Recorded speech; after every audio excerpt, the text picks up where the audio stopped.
Terima kasih Nur Ashikin Harun untuk perkongsian cerita pagi daripada Negeri Sembilan. Berikutnya hari ini di studio kami nak kongsikan kepada anda berkenaan dengan tawaran baru JPA PBU Academic. Apa itu PBU? Lanjut hari ini bersama dengan seorang tetamu di studio. Saya perkenalkan yang berbahagia Datuk Jamalul Lail Abu Bakar, Pengarah Bahagian Pembangunan Modal Insan. Yang bagi Datuk, Assalamualaikum dan selamat pagi. Waalaikumsalam. Okey, ini merupakan satu inisiatif yang akan membantu anak-anak muda untuk melanjutkan pelajaran tanpa kegusaran dan juga kerisauan kalau mereka sudah digelar sebagai alumni ataupun graduat. Betul. Apakah antara penstrukturan terkini yang dilaksanakan oleh pihak JP? Okey. Pada tahun Jun 2025 kita telah menguatkuasakan satu model baharu penajaan yang dipanggil model pinjaman boleh ubah akademik. Sebelumnya pada tahun 2016 kita perkenalkan pinjaman boleh ubah berasaskan tempat berkhidmat. Tapi kita dapati ada banyak kekangan lah dalam melaksanakan PBU 2016 ni, di mana kita dapati pelajar kita ni 99% dapat 3.0 and above. 99%. Yang keduanya, peluang untuk berkhidmat kepada kerajaan ni adalah sangat tipis. Ya, sangat sukar pada masa ini. Jadi kita kata mereka dapat tak perlu bayar balik bila mereka bekerja dengan kerajaan adalah sangat kecil. Dan yang ketiganya, kita dapati juga graduan-graduan kita ni bila bergraduat ada keberhutangan yang tinggi. Ya, sebab ada di antara mereka yang belajar di luar negara perlu membuat pinjaman lebih daripada 1 juta. Jadi kalau mereka tu keluar bekerja dan mereka perlu membayar sekurang-kurangnya RM1,400 untuk tempoh 30 tahun. Jadi bila masa mereka nak dapatkan keupayaan. Jadi berdasarkan kepada itu, JPA telah mengambil langkah strategik selaras dengan prinsip ihsan madani, kita ubah kepada PBU akademik. Yang mana kita memberikan pengurangan atau diskaun kepada pelajar ini berdasarkan kepada kecemerlangan akademik mereka. Jadi mereka hanya perlu membayar bila mereka dapat PNGK 3.75 dan ke atas, mereka hanya perlu membayar 5%. Dan yang paling besar pun bila mereka PNGK 3.0, mereka hanya bayar 20%. So ini adalah satu tawaran yang lebih baiklah.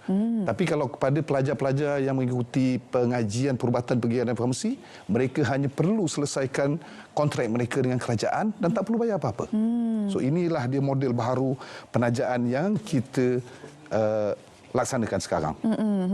Okey, difahamkan bahawa model ini juga turut dipanjangkan kepada pelajar tajaan JPA di bawah model pinjaman boleh ubah berasaskan merit tempat berkhidmat melalui permohonan penukaran option. Betul. Bagaimana ini dilaksanakan ni? Okey. Dia ada pelajar yang layak dan pelajar yang tidak layak. Yang pelajar yang layak ni kita ada 3 kategori, yang mana yang mereka masih lagi melanjutkan pengajian. Yang kedua, mereka yang sedang membuat bayaran balik pinjaman. Dan yang ketiga, mereka yang sedang menunaikan ikatan kontrak berkhidmat. Ini yang layak. Yang tak layak, mereka yang telah selesai membuat pembayaran balik, itu dah tak layak lah dah. Kan? Yang kedua adalah mereka yang telah ditamatkan penajaannya kerana melanggar perjanjian yang telah ditandatangani. Jadi kita kenal pasti ada lebih kurang 84,000 orang pelajar untuk PBU 2016 ni yang akan terlibat dalam urusan option kita. Dan selain daripada itu, mereka yang mendapat pinjaman biasa atau beasiswa atau demonstrasi JPA juga tidak layak untuk membuat option yang kita tawarkan. Berapa lama tempoh durasi untuk mereka memohon option ini? Okey, kita ada laksanakan untuk 2 fasa. Fasa pertama kita telah buka pada 5 Januari yang lalu sehingga 5 Februari ini, dan ini akan melibatkan pelajar tajaan JP yang tamat tajaan pada atau selepas 1 Januari 2025. Dan juga pelajar yang sedang mengikuti pengajian di universiti. Jadi kita expect about 25,000 pelajar ni. Yang ini yang saya ingin beri penekanan pada hari inilah, supaya para penonton, ibu bapa atau pelajar yang sedang menonton untuk segera melayari kita punya website penajaan.jpa.gov.my untuk membuat option pemilihan tu. Kita tidak memberikan macam mewajibkan, tapi mereka perlulah masuk. So kita dapati masih lagi kurang, mungkin mereka tidak aware atau tidak sedar perkara ini berlaku, jadi kita mohon supaya ibu bapa atau pelajar sendiri yang mengikuti rancangan SPM pada pagi ini untuk segera melihat kita punya website lah. Untuk fasa kedua, kita akan buka pada 1 Julai 2026 sehingga 31 Ogos 2026. Ini pelajar yang tamat tajaan pada atau sebelum 31 Disember 2024. So ini kita ada dalam 57,000 orang pelajar.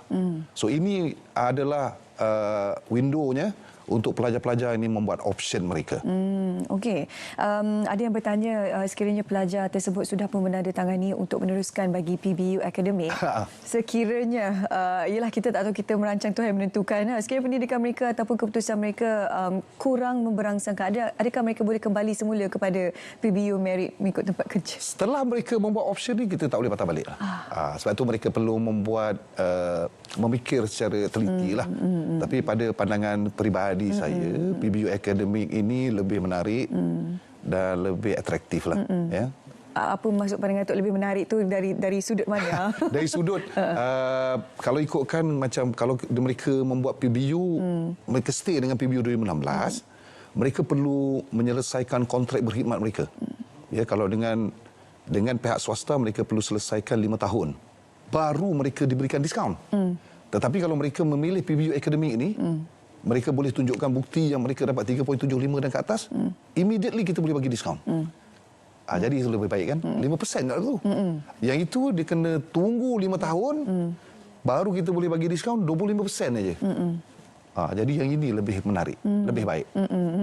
Okey, tawaran ini ialah ada window-windownya. Jadi betul. Jangan lepaskan. Apa yang akan jadi sekiranya mereka tidak, contoh dah terlepas kan. Selalunya kadang-kadang ialah kita manusia kerana bekerja terlepas tarik-tarik kan. Adakah nak ada rayuan, permohonan yang berikut dan sebagainya? Kita akan treat case by case basis lah. Tengok macam mana kan. Tapi kalau boleh kita nak selesaikan dalam fasa yang telah kita tetapkan tu, supaya kita dapat laksanakan apa-apa perubahan tu secara teratur. Itu je. Cabaran daripada pihak JPA untuk melakukan penstrukturan semula ini? Dia sebenarnya satu tempoh yang sangat panjang lah untuk kita dapat kepada PBU Akademik ini. Cabaran dia sebenarnya adalah ramai dalam kalangan peminjam kita ni adalah golongan B40. Ya, bila mereka meminjam tu mereka dah B40. So sebab itu bila kita laksanakan PBU mengikut tempat berkhidmat tadi tu, ramai dalam kalangan mereka bila keluar tu jadi miskin tegar pula. Jadi kita dapati keberhutangan yang tinggi dalam kalangan graduan, menyebabkan kita memikirkan cara terbaik untuk memberikan pembiayaan bagi penajaan untuk mereka melanjutkan pengajian. Jadi ini adalah salah satu cabaran yang mana kerajaan mengambil kira perkara sedemikian dan kita memperkenalkan PBU Akademik bagi tawaran baru bermula pada tahun 2025. Apa antara nasihat Datuk yang boleh sampaikan khususnya pada kelompok pelajar dalam fasa 2 yang ingin mengambil option PBU Akademik ini? Okey, saya nasihatkan untuk mereka sentiasa membuat updating kepada kita punya portal Myself. Kita ada satu portal Myself dan pelajar pun sedia aware untuk pelajar JPA untuk portal Myself ni, dan mereka boleh melayari kita punya website penajaan.gpa.gov.my untuk sentiasa cakna dengan apa-apa announcement yang kita lakukan lah. Itu yang kita nasihatkan lah. Dalam tempoh jangka masa panjang, bagaimana PBU Akademik ni boleh membantu golongan belia dan juga pihak JPA untuk memberi bantuan yang lebih banyak kepada graduan-graduan di masa akan datang? Kita bila kita laksanakan PBU Akademik ini, definitely yang paling utama adalah kita dapat benefit dia terus. Ya. Setelah kita membuat investment, pelaburan kita kepada pelajar ni, dan mereka boleh dapat terus benefitnya, dan kerajaan juga boleh mendapat, negara boleh dapat terus benefitnya. Yang keduanya dari segi operasi kita di pihak JPA lah. Kita dapat kurangkan operasinya, makna dulu kita kena monitor pelajar ni sampai 5-6 tahun. Ya, pelajar yang sama. Betul. Pelajar yang sama kita kena monitor, fail dia kita tak tutup-tutup. Tapi sekarang ni bila dah ada PBU Akademik ni, bila saja mereka bergraduat, kita boleh tutup fail dan kita boleh move on dengan perkara-perkara lain dan kita boleh fokuskan kepada perkara-perkara yang lebih substan. Ya, lebih mustahak yang memerlukan perhatian khusus lah kan. Betul. Baik, tahniah pihak JPA kerana memastikan agar para pelajar kita sentiasa terbela. Jadi untuk ibu bapa yang mungkin sedang menonton sekarang ni, takut anak-anak tengah bekerja ke apa kan, jangan lupa untuk ambil option ini, PBU Academic ini, untuk memastikan agar anda punya kehidupan selepas ini lebih selesa untuk bekerja. Dan boleh saya buat announcement satu yang penting?